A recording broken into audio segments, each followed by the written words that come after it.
Um,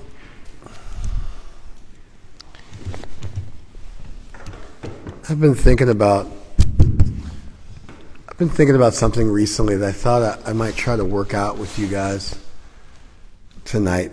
So just, if you could bear with me, that'd be great. I want to discuss the idea of betrayal. And I've got some directions I want to go in. So I think the first thing is we need to define what betrayal is. So betrayal is a breach of trust. So, well, of course, what does that require us to do now? What? Let me say it again. The first thing we need to do is to define the act of betrayal. And then I'm going to say that betrayal is a breach of trust. So what question does that immediately bring up?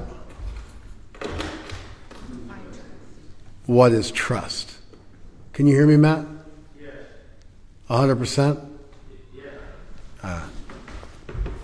It immediately brings up what is trust. Did you guys follow that?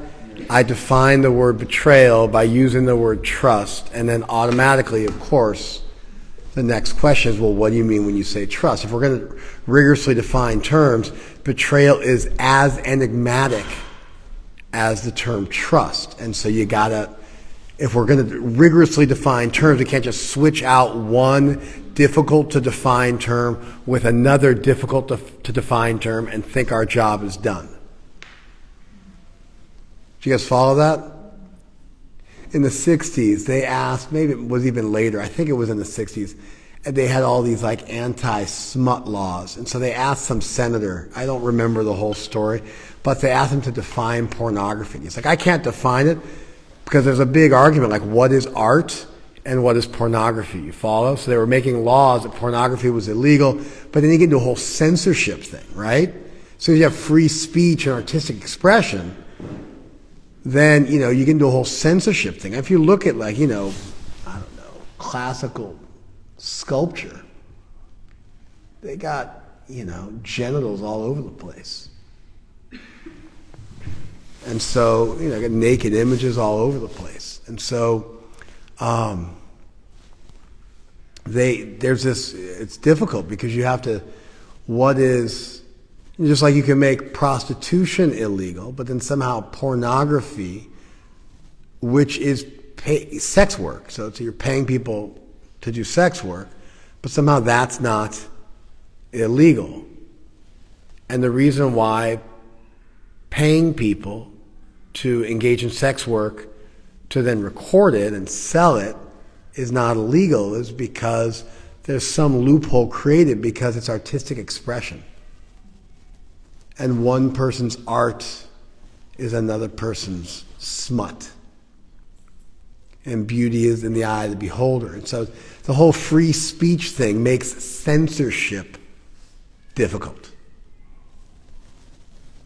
So anyway, they asked some senator, how would you define pornography? And they're trying to catch him, like, oh, you can't even define it. You want to pass laws against it. And he was probably some southern, southern senator, some kind of, I don't think he was actually a member of the KKK, but that kind of southern drawl, old guard senator. And he goes, I might not be able to define it, but I know it when I see it. And so people have that sense, like I know it when I see it. Well, great, that doesn't really work for the rest of the world. I can't define trust, I can't define betrayal, but I know it when I see it. Doesn't really work. And if you want to have a serious understanding of a topic, you have to be able to define it. So betrayal, and we'll get into some more definitions of betrayal, but just at a base level, we're going to call it a breach of trust.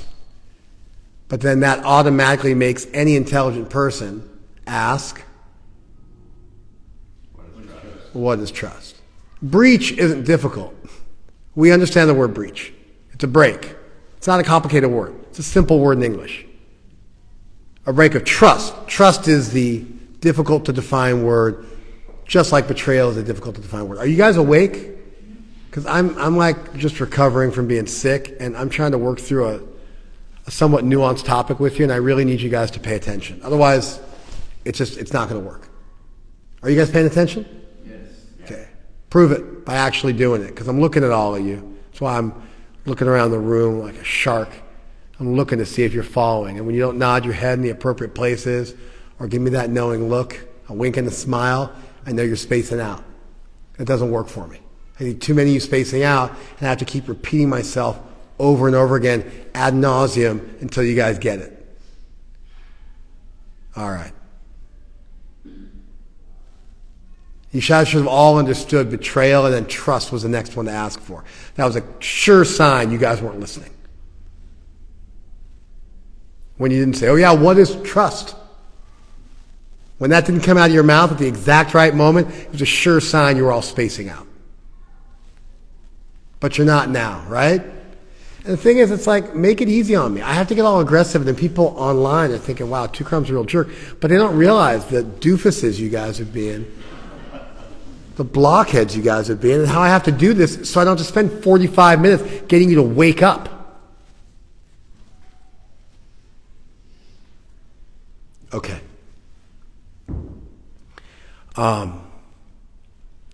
Betrayal is a breach of trust. Trust is when you depend on someone, the trust or depends on the trustee to take responsibility for something. I'm the trustor. I depend on KD, the trustee, nice sweatshirt, old school, Adidas, like, yeah.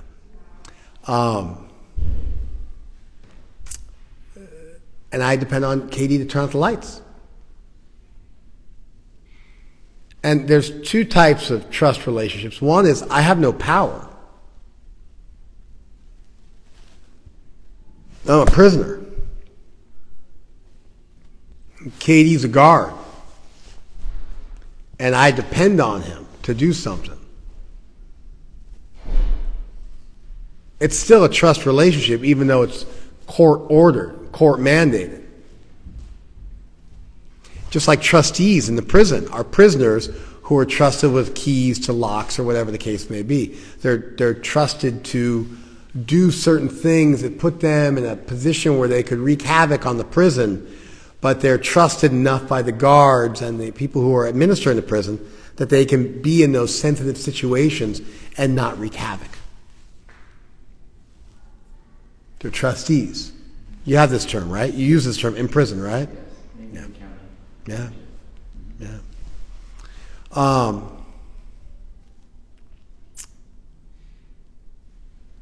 So the trustee-trustor relationship doesn't necessarily have to be voluntarily chosen.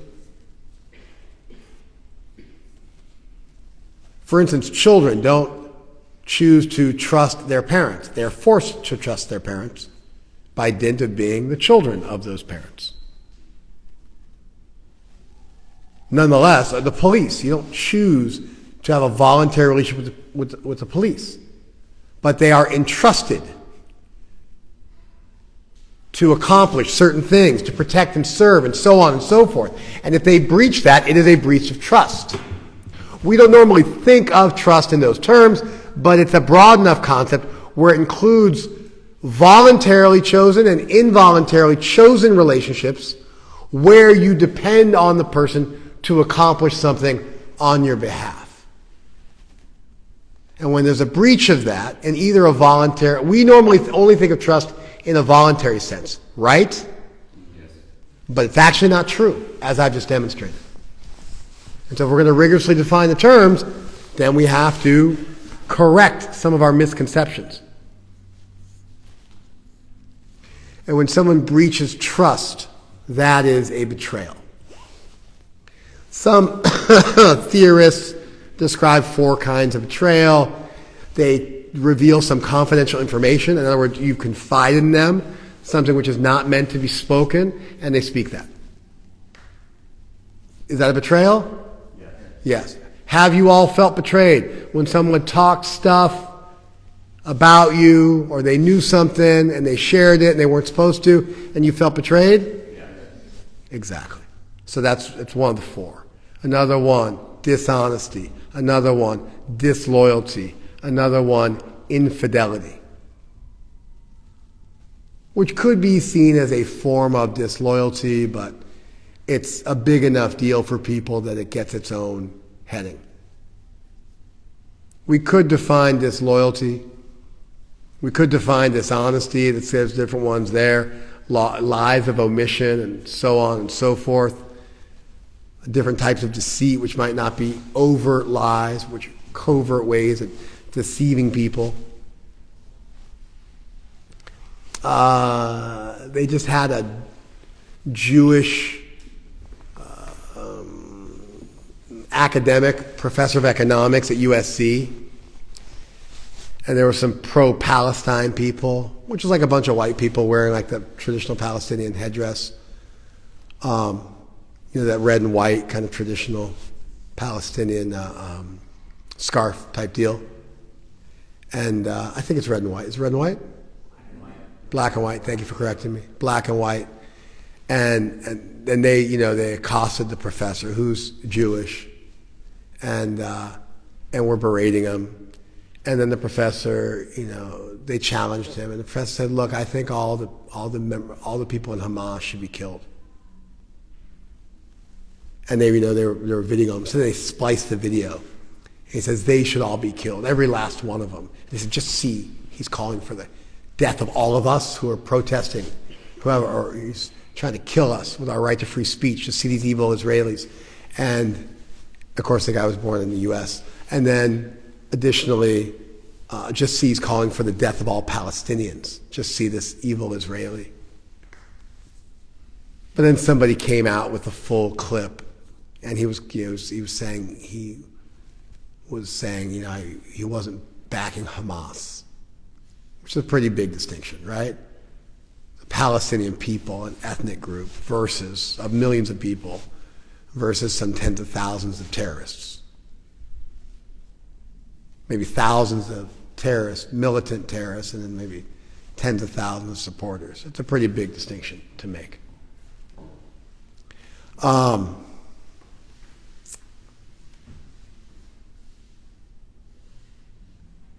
don't know how I got into that though. Betrayal, dishonesty, lies of omission, deceit. Yeah, I guess I was thinking of that as an example of deceit, careful splicing of video footage to mislead people and try and ruin somebody's career. And so there's all sorts of ways, they're reporting in the name of free speech, but by splicing the videos, they're actually engaged in full-blown censored speech. It's like right out like a Nazi playbook, to be honest. It's like horrific that people are so low class and have, like, while arguing for freedom, while arguing to protect people, are willing to try to cancel and ruin people through such deception. Do you guys follow that? I don't want to bother defining various types of dishonesty or disloyalty for that matter, or infidelity for that matter, or disclosing of one's of confidential information about somebody. I don't want. It's just it starts to go down that rabbit hole too far. So betrayal is the breaking of trust. Trust is a voluntary, involuntary relationship where you depend on somebody else. It's a trustor-trustee relationship. And betrayal can sometimes actually delineate the four standard ways in which your trust is broken, namely dishonesty, disloyalty, infidelity, or disclosure of secrets. But that's betrayal. That's betrayal, which is oftentimes distinguished from trauma from betrayal. There's a Dr. Jennifer Fried from the University of Oregon, who in 1994 theorized betrayal trauma, and actually spent her whole career studying this phenomenon, that trauma can be caused by betrayal. And that when human beings are betrayed, they experience symptoms analogous to, or that are the same as, the symptoms people experience when they go through trauma. In fact, some of their studies were that they interviewed soldiers who were sexually assaulted in the military, and the soldiers reported being more traumatized by the military's response to their reporting of the sexual assault than from the sexual assault itself. Let me just say that again. You get raped, trigger warning, in the military, and then you report it to the military, and you're more traumatized by their response to your reporting than by the actual act of rape itself. Now, of course, if you want to prove whether that was true or not, you'd have to dig in a little bit. Maybe this just had some unresolved trauma from the rape, and so they indirectly expressed it towards the powers that be because they had no way to directly express it towards their aggressors. There might be, you have to think about, but at least in the person's mind, that's what they reported. They were more traumatized by the response of the military than by the actual act of abuse. This led her into a whole field of institutional betrayal, that sometimes you can be betrayed by an institution. Now, institutions are made up of individuals. So in a certain size of institution, like, if there's like a single school with 8 faculty members, your betrayal is going to be pretty directed towards those individuals on the faculty that betrayed your trust. But when you start to deal with larger institutions with hundreds, thousands of people who are supposed to protect you, then the feeling is that, I believed in you as a group, and you didn't do right by me.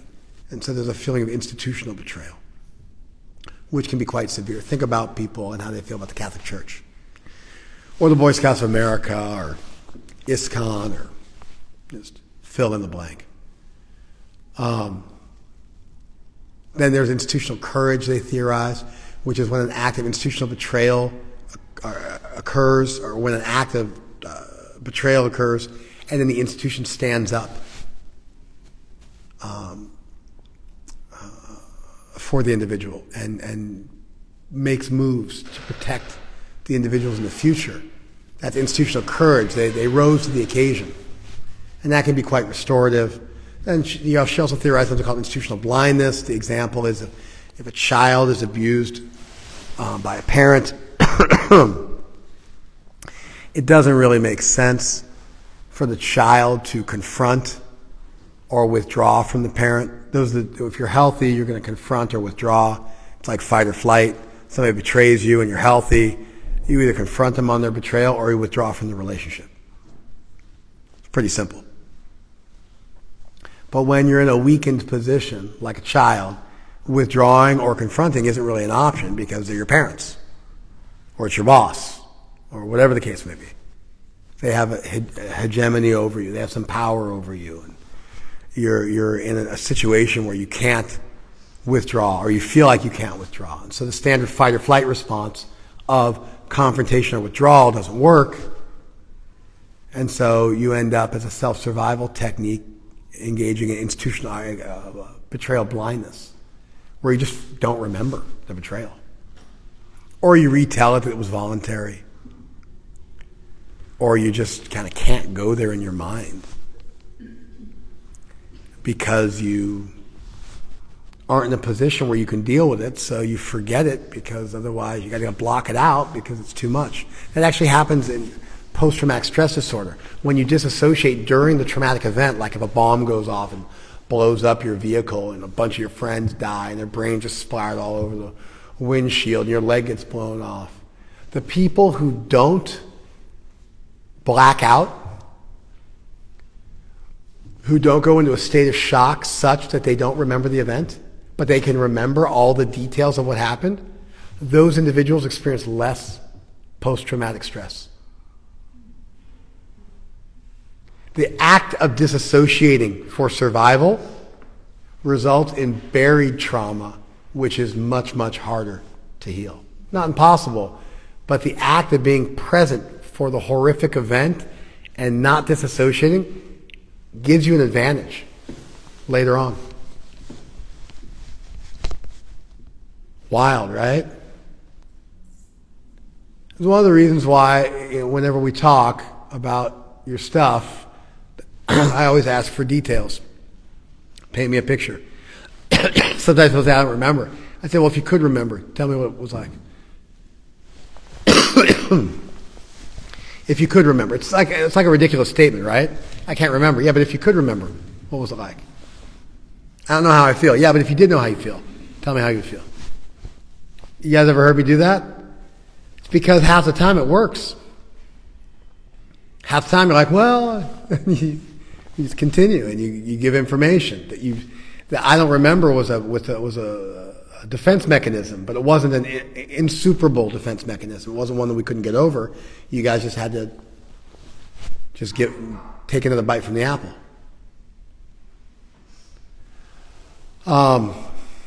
Anyway, none of that's what I wanted to talk about. But you guys are all warmed up now. I think that first of all, I agree with the whole idea of betrayal trauma and blindness, institutional betrayal, institutional coercion. I agree with all of Dr. Fried's concepts.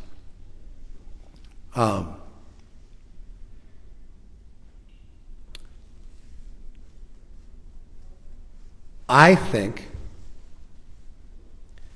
that human beings are designed to trust other human beings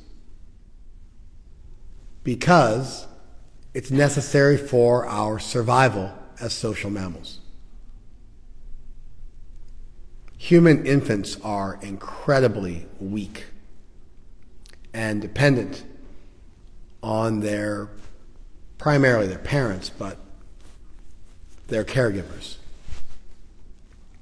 And therefore, they become ridiculously attached to them.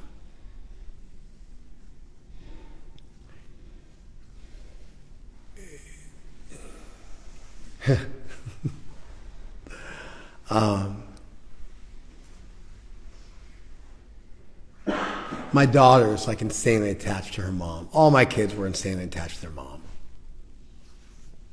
My wife breastfed all the kids, and breastfed them for a couple of years each. If there was a bigger gap, it might even be longer than a couple of years, but it was like at least a couple of years each. And the result is they all have this really close relationship with their mom, who they slept with, every night. And my kids sleep with us till they don't want to anymore. Like they in the bed. I was not raised like that. My mom followed somebody named Dr. Spock, some jerk who should be tarred and feathered, whose recommendation was that you should take children and lock them in a dark room and just let them cry themselves to sleep and just turn up the TV and ignore them. And which I think is just insanity. The idea of your children becoming exhausted from having panic attacks. Why? Why not just sleep with your kids? It's just so selfish. Anyway, Dr. Spock was just an idiot in the 70s. It was like the same time when people were saying formula is better than breast milk and it's cleaner and that kind of stuff. It's like the Dark Ages.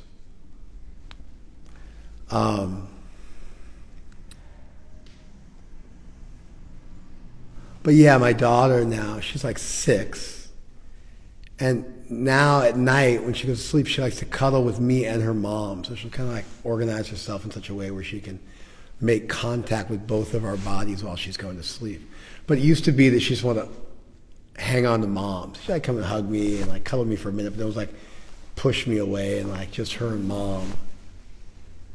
That was her vibe. And now it's her and her mom, and she also wants a limb making contact with me, so hold hands or whatever while she goes to sleep. And she's growing, and so she's extending her attachment network. I mean, whatever, she's also attached to me.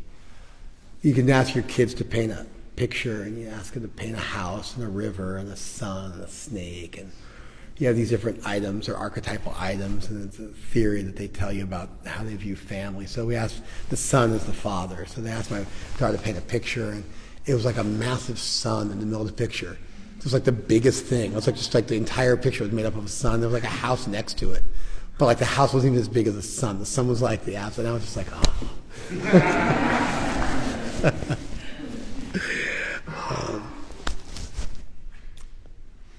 Anyway, children are designed, they need to be dependent on one individual and then two and then three. And that's actually growing up. That's the gig.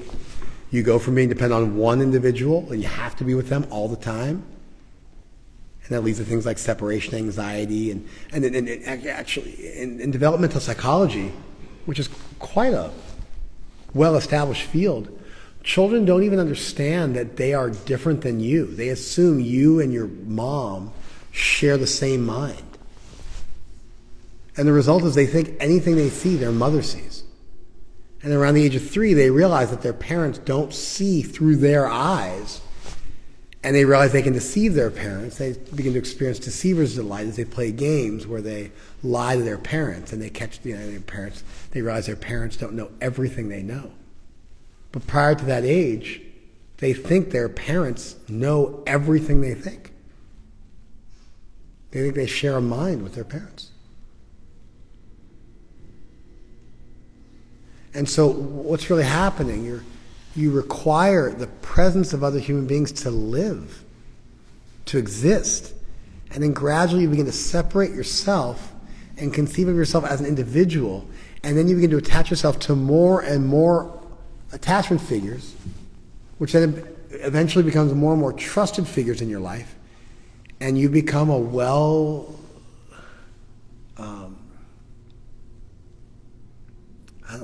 well-adjusted, well-raised, healthy, functional, participatory adult in some kind of a social network, in some kind of a tribal situation. So we need to trust just to survive. These were my thoughts that I had around betrayal and around trust. That really what we're talking about with betrayal, the reason why it hurts so bad is because you absolutely positively need to trust people and therefore risk betrayal in order to function successfully as a full-fledged human being. Because we all need a tribe. So it's not a question of whether you're going to trust people or not. It's the only question is who you're going to trust. Because if you don't trust anybody, you are a psycho. You're a deeply dysfunctional human being. You're not literally psychotic, but you're a deeply dysfunctional human being. And so being a human being means trusting people.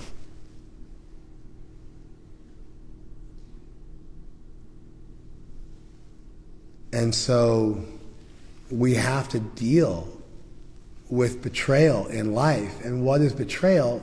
It's abandonment. And betrayal is really the death of a relationship. Because when a relationship has been betrayed, that relationship becomes inviolable, at least temporarily. Perhaps trust can be reestablished, perhaps not. That depends on the degree of betrayal and the willingness of the participants and a number of factors, time and space.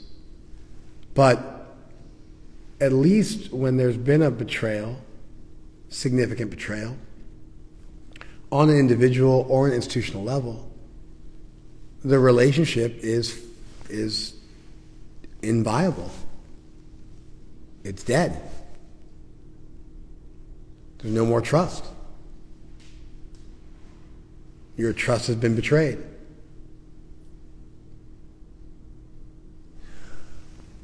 Ultimately, anger is behind betrayal trauma.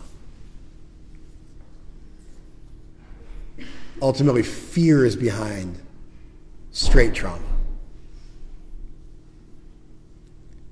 Fear and pain, damage, but fear creates a traumatic event in someone's life.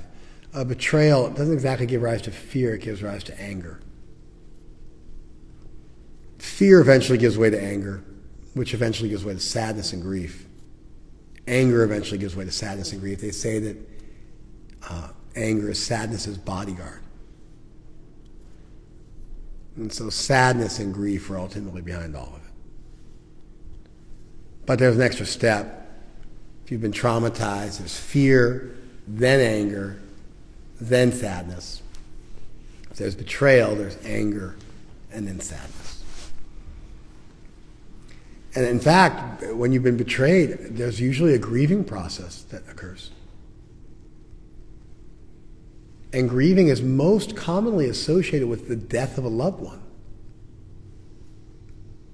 which I think is the ultimate betrayal.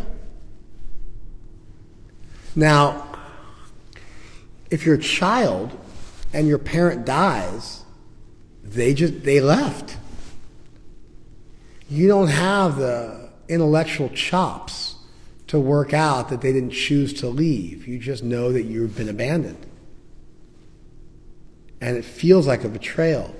The more mature and adult you are and the more high functioning you are, then if somebody you depend on dies, although you may viscerally feel abandoned, your intellect sometimes is developed enough where you can't help but do the math and you can't really feel that betrayed by them or abandoned by them because you know there's nothing they could do about it. So that happens. I think it's an interesting, and I haven't seen this explored enough, but although viscerally you may feel betrayed and abandoned with the death of a loved one, if your intellect is sufficiently developed and you think through the situation well enough, and it wasn't actually a betrayal, it was beyond their control, forgiveness, reconciliation comes easier. It just shows, although in many ways we're just still like small children experiencing raw emotions, and adults overly sophisticate things, but things are really simple. Like everything I need to know I learned in high school, or everything I need to know I learned in kindergarten. Excuse me.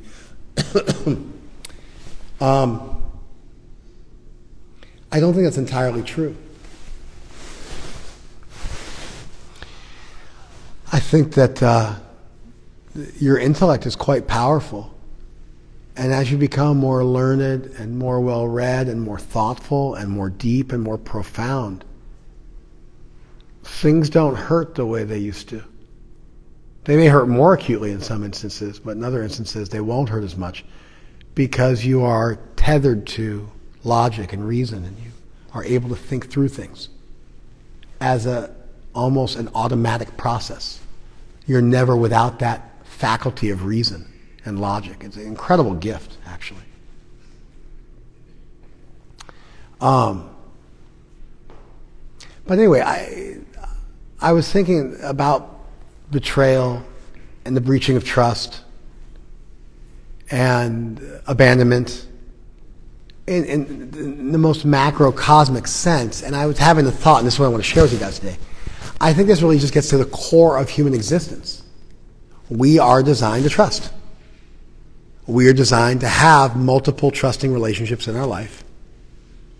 We are designed to tell secrets to our closest friends.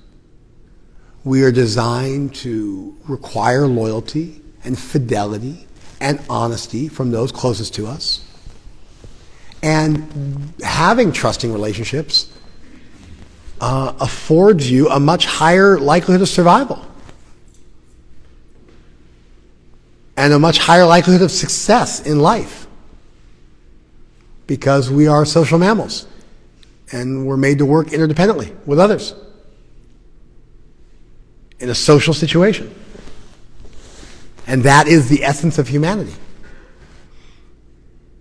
As such, betrayal, as such, trust because trust is essential, as I've just synopsized for you guys, I just summarized for you guys, because trust is essential, therefore betrayal is always going to be part of somebody's life. Because you trust enough people for long enough, and you're going to suffer some betrayals. Therefore, we need to become expert at navigating betrayal. And no duh, it's traumatic. It's the death of a relationship. And so betrayal is like the death of a loved one. And it might seem distinct from straight trauma by one being fear and the other one being anger, but really, ultimately, they all break down to the same raw emotion. Sadness and grief at the death of a relationship, which is functionally the death of the person in your life.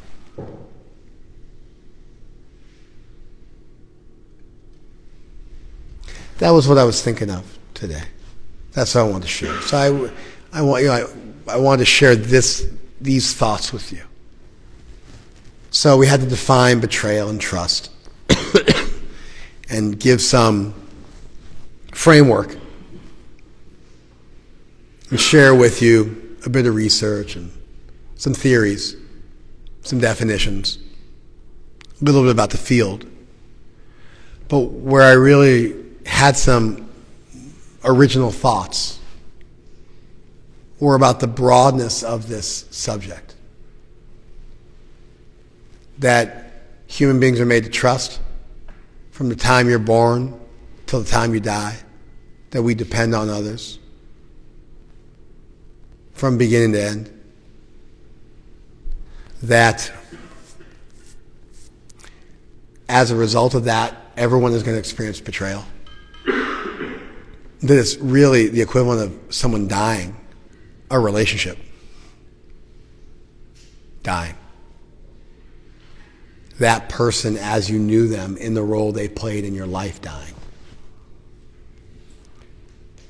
What a healthy response looks like, what an unhealthy response looks like. Both of them lead to sadness and grief. Blindness sets you up for being betrayed again. Withdrawal or confrontation doesn't. So there's healthier and less healthy ways of responding to betrayal. Both of them hurt. If you block it out, it's just going to hurt you worse on the back end. And this really gets down to the core of our experience as social mammals in this world. And the betrayal is abandonment, is the death of a loved one, is the death of a relationship, is the death of a person in a trusted role in your life. And it hurts. And it makes life less rich. Requires you to go back to the drawing board. You start to wonder, what did I miss? Where did I go wrong? Sometimes people are like, no, you didn't miss anything. Well, maybe you did miss something. Maybe there were warning signs you missed. I don't always, I'm not a super fan of that. No, you're perfect. They're just expert narcissists. They're just, you weren't meant to know those things. They kept them from you. No, you probably look back and see where you missed a whole bunch of clear warning signs.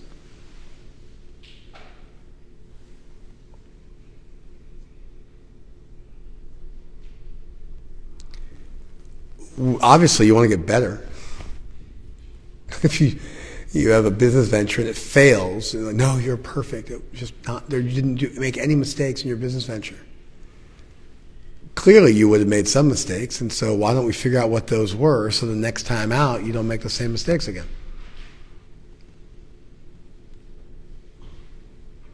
Unless, your fragile ego is the most important thing in the equation and not learning, not like truth.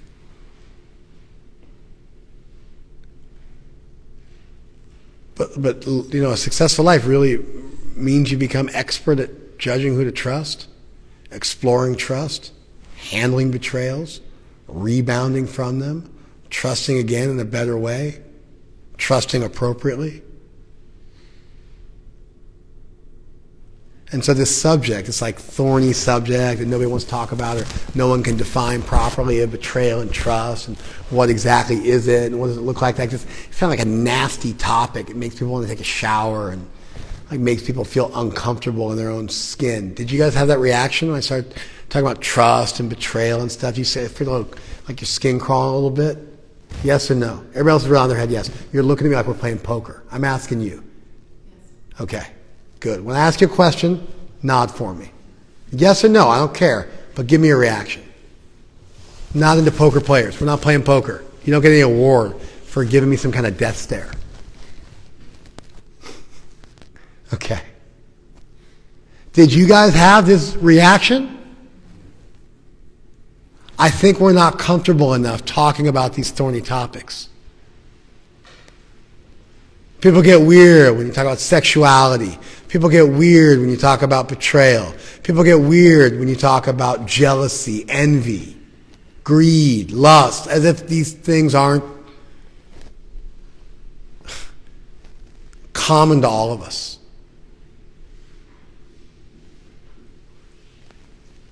And we have to become more comfortable talking about them because they're things you experience, and if we don't have a language for them, if you don't have a language for it, you can't actually think about it.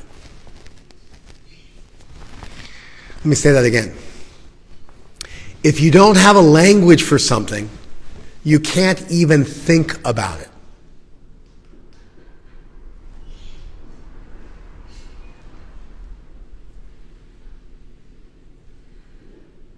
Because we think in language.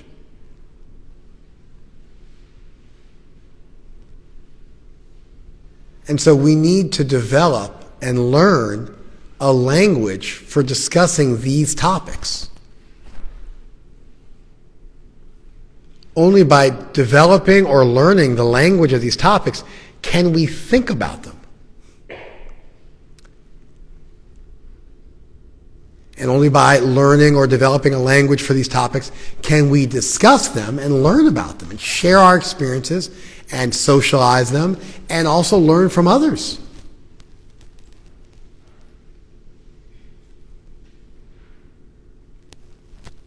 All right, last thought on this subject, just because I don't want to just, share the random thoughts I was having over the last couple of days, but I also think it's amazing that in religion, and I don't just mean our tradition, but also in our tradition, what you find oftentimes is God attempting to establish a relationship of trust with his devotees.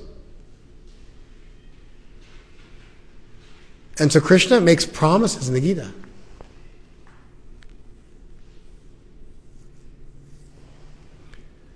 Pratijane priyosi me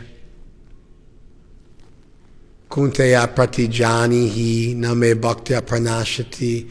Krishna makes statements in the Gita. I promise you this. I declare this. You'll come to me. I'll protect you. I'll help you.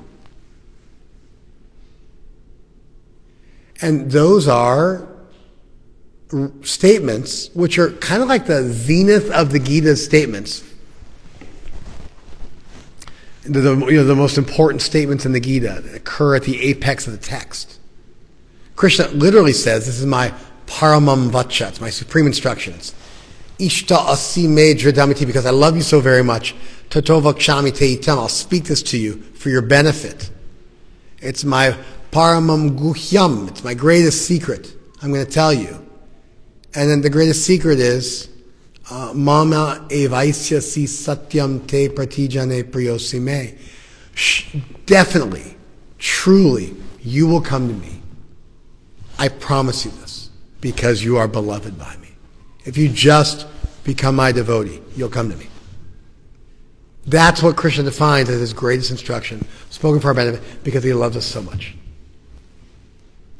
And this isn't specific to our tradition.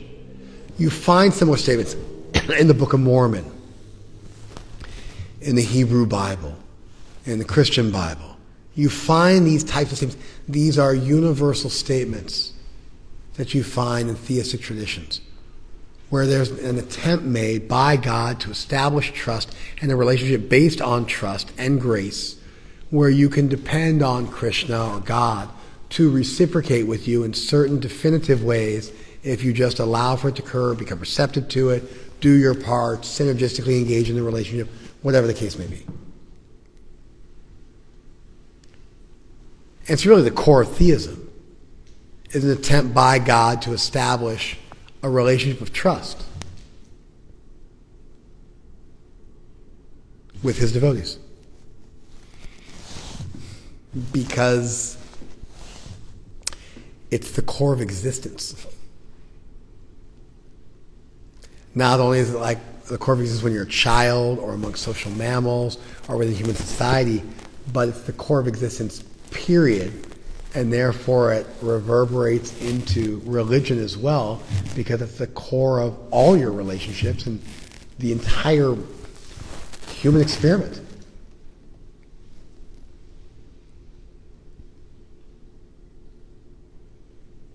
It's the core of a relationship. Therefore, if there is a relationship with God, it's the core of that relationship.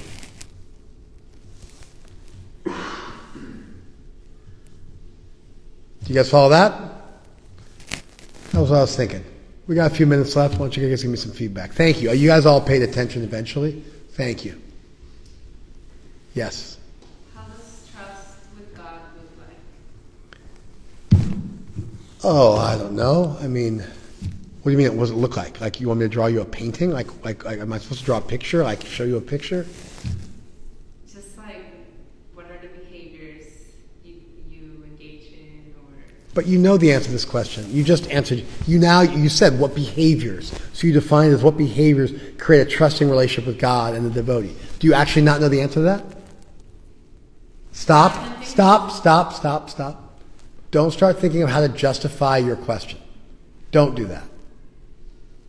Instead, answer my question by linking what you said to specific behaviors. Can you answer your own question? Yes. Yes, you can, right? Because we set out, here are the behaviors you should engage in to develop your relationship. From day one we do that with you. Here are behaviors which will help you to have a better relationship with Krishna. Because if you avoid these negative behaviors, illicit sex, intoxication, meat eating, and gambling, you won't be so focused on your body and this world. And you'll be able to turn upwards towards divinity. Right? Does that make sense? Additionally, if you engage in positive behaviors like chanting Hare Krishna in japa or in kirtan, that will foster that relationship with transcendence. And because you're not doing those negative behaviors, you will, when you look towards divinity, you'll be able to see further. So behaviorally, you can answer the question. That wasn't actually your question. So, but I challenged you, and you don't actually know the answer to you can't give me a more specific question. You can't. You have a vague question. When I forced you to give me something more specific, you answered your own question. You saw that? I think what you really want to ask is, how can I trust Krishna? He's invisible. How do I trust someone who's invisible? How do I build trust in Krishna? Right? I think that's really what your question is. I think that's what everybody's question is. And it's a little tough to actually articulate that. But unless you actually ask the right question, you won't be able to think about it clearly. You won't be able to find the right answer. I think in general, we are all deeply delusional. And when I say we all, I mean all of us, like every one of you, for example. I think in general we think, yeah, how can I trust Krishna? As if Krishna is some kind of vagabond. Of course, you don't know the word vagabond, right? He's like a hobo. He's like a drunkard, a debauchee, like a skid row, drunk, some drug addict, some random guy on the street, Krishna's some stranger,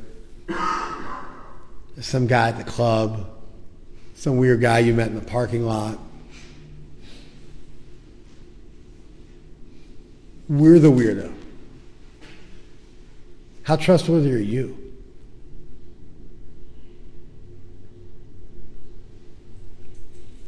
We're so concerned, how can I trust Krishna? How can Krishna trust you?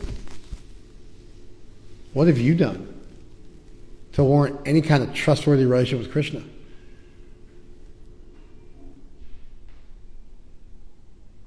Like, I'm a drunkard on the street. It's like laying in the pool of my own vomit. But I'm like, how can I trust you? Like, hey, buddy, don't. Like, I'm out. Like, I'm going. I'm leaving. Get anywhere near you. Don't trust me, please. Leave me alone. That's you. And not just you. It's also Michelle and also Deanna and everybody else in your vicinity there. And these guys too. It's not like just that section either. Get in trouble with all the Mexican people there, and now like, well, now you're offended because you're Colombian. So I'm like,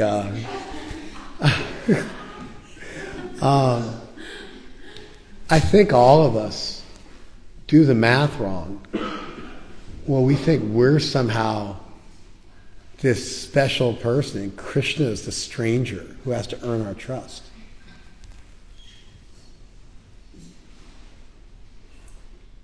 I think we should focus primarily on becoming trustworthy. And if you're not trustworthy, how are you going to be able to recognize when somebody else is? You're bent. How are you going to recognize somebody's straight? You're crooked. How can you recognize the real thing when it shows up? It's the problem with dating the wrong guys. As the right guy shows up, you won't recognize him. You're also unavailable because you're too busy with the wrong guy. When the right guy shows up, you'll miss out because you're too busy with the wrong guy. The right guy sees you with the wrong guy and it's like, I'm out of here. You follow? So, A, get straight yourself. A. B, cry out to Krishna. That combination, get straight myself, and B, cry out to Krishna, will result in C, you having an experience of Krishna being there for you.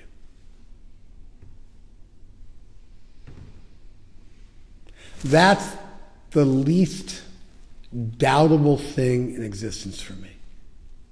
That Krishna will miraculously show you how wonderfully trustworthy he is. I don't have any doubt in that at all. I doubt that you're going to sincerely cry out to Krishna, and I doubt that you're going to straighten yourself out. I do not, however, doubt that if you do those two things, that you will have a magical, mystical, wonderful, amazing, miraculous experience of Krishna as trustworthiness personified.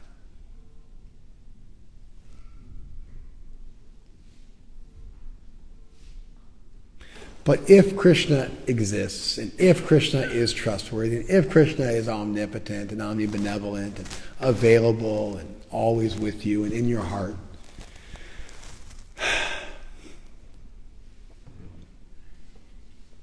then you need to at least do your part in order to experience that. And so I think the best thing to do is to focus on being trustworthy ourselves and then sincerely crying out to Krishna. And it's not that we say no intoxication as some weird rule we have. If you're getting high, it rivets you to this world. It focuses you on this world. It focuses you on dopamine and serotonin, and it gets you into this whole neurotransmitter cycle. And it stops you from thinking deeply and profoundly in a non-addicted way. So you got to dry yourself out. You got to clean yourself up. And then reach out to Krishna. And then doubtlessly you will experience Krishna as your most trusted friend. I don't have any doubt. I'll make that promise. You'll experience that. I'll make that claim because 100% that's what happens. That's what always happens. 100% will happen. You just got to do your part. More? Yeah. So say at a young age, you experience betrayal, like say 3, abandoned by a parent.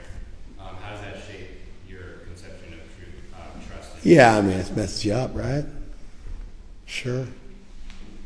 Messes you up. There's different reactions that people can have to it, but I guess you become hyper needy. And you have this attachment anxiety, and you're always trying to like get close to people. You're spun out, spastic. That's kind of you.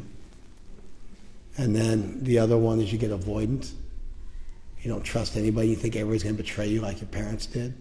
So then you never want to get too close to people. Sometimes you end up with both hang-ups, where you're freaking out trying to get close to people, and then you get scared of them and push them away. That happens too. That's like the worst. But like running with it, I would say those are the 3 things that happen. Did that answer your question? Good question. Veronica. Hi, I really like your talk. It was really interesting. Thank you. I really like when you start talking about kids and their dependency and ultimately trust to their parents, and how when it's broken. It's actually not that cold. And you got your hands? It is everything. No. You can't ask me a question with your hands covered like that. It just doesn't work. Like imagine if I was like talking about like this. How would you feel?